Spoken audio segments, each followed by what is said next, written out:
Hello dears, അപ്പോൾ എല്ലാവർക്കും എൻ്റെ യൂട്യൂബ് ചാനലിലേക്ക് സ്വാഗതം. ഇന്ന് നമ്മൾ ഊട്ടി ട്രിപ്പിൻ്റെ വിശേഷങ്ങളായിട്ടാണ് എത്തിയിട്ടുള്ളത്. നമ്മൾ ഫാമിലി ട്രിപ്പായിരുന്നു, ബസ്സിനാണ് കേട്ടോ പോയത്. രാവിലെ 4 മണിക്കെല്ലാം നമ്മൾ വീട്ടിൽ നിന്ന് ഇറങ്ങിയിട്ടുണ്ടായിരുന്നു. 4:30 ബസ് വരുമെന്നാണ് പറഞ്ഞിട്ടുണ്ടായിരുന്നത്. പക്ഷേ ഗൈസ്, ആസ് യൂഷ്വൽ നമ്മൾ പുറപ്പെടാൻ വേണ്ടിയിട്ട് 5:30 ആയിട്ടുണ്ടായിരുന്നു. 5:30ക്കാണ് ബസ് സ്റ്റാർട്ട് ചെയ്തത്.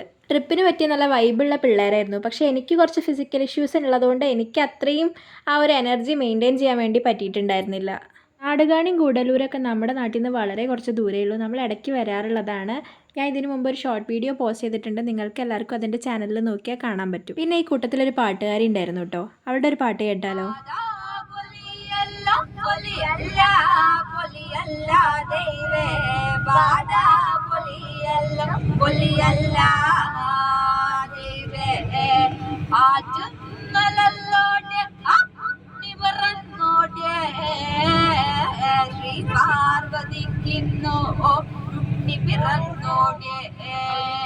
അങ്ങനെ സമയം 8 മണി ആയപ്പോഴാണ് നമ്മൾ ബ്രേക്ക്ഫാസ്റ്റ് കഴിക്കാൻ വേണ്ടി നിർത്തിയത്. അപ്പോൾ എന്താണ് ബ്രേക്ക്ഫാസ്റ്റ് എന്ന് നോക്കിയാലോ? പൊറോട്ടയും വെള്ളപ്പവും ഉണ്ടായിരുന്നു ബ്രേക്ക്ഫാസ്റ്റിന്. ഞാൻ പൊറോട്ടയാണ് എടുത്തത്. പൊറോട്ടയുടെ കൂടെ ചിക്കൻ കറി ആയിരുന്നു. നല്ല തേങ്ങയൊക്കെ അരച്ച് വെച്ച് കുരുമുളകൊക്കെ ഇട്ട് വെച്ച ചിക്കൻ കറി ആയിരുന്നു.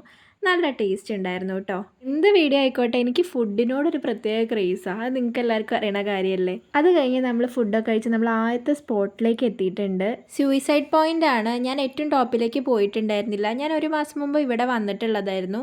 അത് മാത്രമല്ല, ഞാൻ നേരത്തെ പറഞ്ഞ പോലെ എനിക്ക് കുറച്ച് ഫിസിക്കൽ ഇഷ്യൂസ് ഉണ്ടായിരുന്നു. അതുകൊണ്ട് ടോപ്പിലേക്ക് കയറാൻ പറ്റിയിട്ടുണ്ടായിരുന്നില്ല.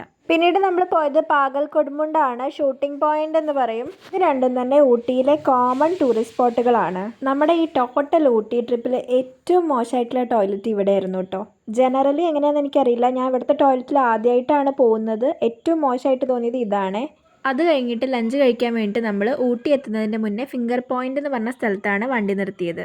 പിന്നെ എല്ലാവരും ഈ സ്ഥലം ഒന്ന് നോക്കി വെച്ചോ. സീസൺ ആയിക്കഴിഞ്ഞാൽ തമിഴ്നാട് സർക്കാർ ഈ സ്ഥലത്തിൻ്റെ അപ്പുറത്തേക്ക് നമ്മൾ വന്ന ടൂറിസ്റ്റ് ബസ് ഒന്നും കടത്തിവിടില്ല. പിന്നെ നമ്മൾ എങ്ങനെ പോകും? തമിഴ്നാട് ഗവൺമെൻറ്റിൻ്റെ TNSRTC സർക്യൂട്ട് ബസ്സുകൾ ഊട്ടി മൊത്തം കറങ്ങുന്നുണ്ട്.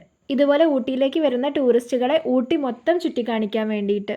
ഇതിൻ്റെ ടിക്കറ്റ് ചാർജസ് വരുന്നത് പെർ ഹെഡ് 100 റുപ്പീസ് ആണ്. ഈ 100 റുപ്പീസ് പേ ചെയ്ത് കഴിഞ്ഞാൽ ഒരാൾക്ക് ഊട്ടി മൊത്തം കവർ ചെയ്യാൻ വേണ്ടി പറ്റും. അവർ തിരിച്ച് നമ്മുടെ വാഹനം പാർക്ക് ചെയ്ത സ്ഥലത്ത് തന്നെ ഡ്രോപ്പ് ചെയ്യും. ബട്ട് നമുക്ക് സെലക്റ്റീവായിട്ട് ചില സ്ഥലങ്ങളാണ് കാണേണ്ടതെന്നുണ്ടെങ്കിൽ, ഇപ്പോൾ ഫോർ എക്സാമ്പിൾ ഒരു സ്ഥലം മാത്രമാണ് കാണേണ്ടതെന്നുണ്ടെങ്കിൽ 20 റുപ്പീസ് ടിക്കറ്റാണ് എടുക്കേണ്ടത്. തിരിച്ചും അതുപോലെ 20 റുപ്പീസ് ടിക്കറ്റ് എടുത്ത് റിട്ടേൺ പോയിന്റിലേക്ക് വരണം. അപ്പോൾ ചുരുക്കി പറഞ്ഞാൽ നെറ്റ് എഫക്റ്റ് നമ്മൾ ഊട്ടിയിൽ ടൂറിസ്റ്റ് ബസ്സിലാണ് പോയതെന്നുണ്ടെങ്കിലും TNSRTCയിൽ യാത്ര ചെയ്യേണ്ടി വരും. അപ്പോൾ നമുക്ക് തിരിച്ച് നമ്മുടെ ത്തിലേക്ക് കടക്കാം. നമ്മൾ ഫുഡ് കഴിക്കാൻ വേണ്ടി ഇരിക്കുകയാണ്. നിരത്തി വട്ടത്തിലാണ് ഇരുന്നിട്ടുള്ളത്.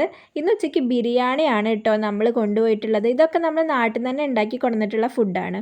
നമ്മളിവിടെ നാട്ടിലത്തെ ഒരു റെസ്റ്റോറൻ്റ് എന്ന് പറഞ്ഞിട്ടാണ് രാവിലത്തെ ബ്രേക്ക്ഫാസ്റ്റും ലഞ്ചൊക്കെ കൊണ്ടുപോയത്. ഞാൻ നേരത്തെ പറഞ്ഞിട്ടുള്ള സർക്യൂട്ട് ബസ്സിലാണ് നമ്മളിപ്പോൾ ഉള്ളത്. നമ്മൾ ഒരു പ്ലേസിലേക്കുള്ള ടിക്കറ്റാണ് എടുത്തിട്ടുള്ളത് കേട്ടോ. ബൊട്ടാനിക്കൽ ഗാർഡനിലേക്കാണ് ഇപ്പോൾ നമ്മൾ പോയോണ്ടിരിക്കുന്നത്. സിംഗിൾ പ്ലേസിലേക്ക് ആവുമ്പോൾ ഞാൻ നേരത്തെ പറഞ്ഞ പോലെ 20 റുപ്പീസാണ് ടിക്കറ്റ് ചാർജ് വരുന്നത്. അപ്പോൾ അപ്പ് ആൻഡ് ഡൗൺ 20 + 20 40 റുപ്പീസാണ് ടോട്ടൽ ആയത്. നമ്മൾ ബൊട്ടാനിക്കൽ ഗാർഡനിൽ എത്തി. അവിടുത്തെ ഫ്ലവർ ഷോയൊക്കെ കണ്ടു. ഫ്ലവേഴ്സൊക്കെ ഒരുവിധം വാടി തുടങ്ങിയിട്ടുണ്ടായിരുന്നു. നമ്മൾ ലാസ്റ്റ് ഡേയിലോട്ടാണ് എത്തിയിട്ടുണ്ടായിരുന്നത് അവിടെ. പിന്നെ അവിടെ നിന്ന് തന്നെ ഷോപ്പിംഗ് ഒക്കെ നടത്തി അങ്ങനെ ഈവനിങ് വരെ അവിടെ തന്നെയാണ് നമ്മൾ സ്പെൻഡ് ചെയ്തിട്ടുണ്ടായിരുന്നത്. പിന്നെ നമ്മളുടെ വണ്ടി ഊട്ടിയിലോട്ട് കൊണ്ടുപോകാൻ പറ്റാത്തത് ട്രിപ്പിനെ കുറച്ച് ഡൗൺ ആക്കിയിട്ടുണ്ടായിരുന്നു. അപ്പോൾ അതൊക്കെയാണ് നമ്മുടെ ഊട്ടി വിശേഷങ്ങൾ. അപ്പോൾ ഞാൻ മറ്റൊരു വീഡിയോ ആയിട്ട് വീണ്ടും കാണാം. അതുവരേക്കും ടേക്ക് കെയർ, ബൈ. പിന്നെ സബ്സ്ക്രൈബ് ചെയ്യാത്തവരൊക്കെ ഒന്ന് സബ്സ്ക്രൈബും കൂടെ ചെയ്യണേ. താങ്ക്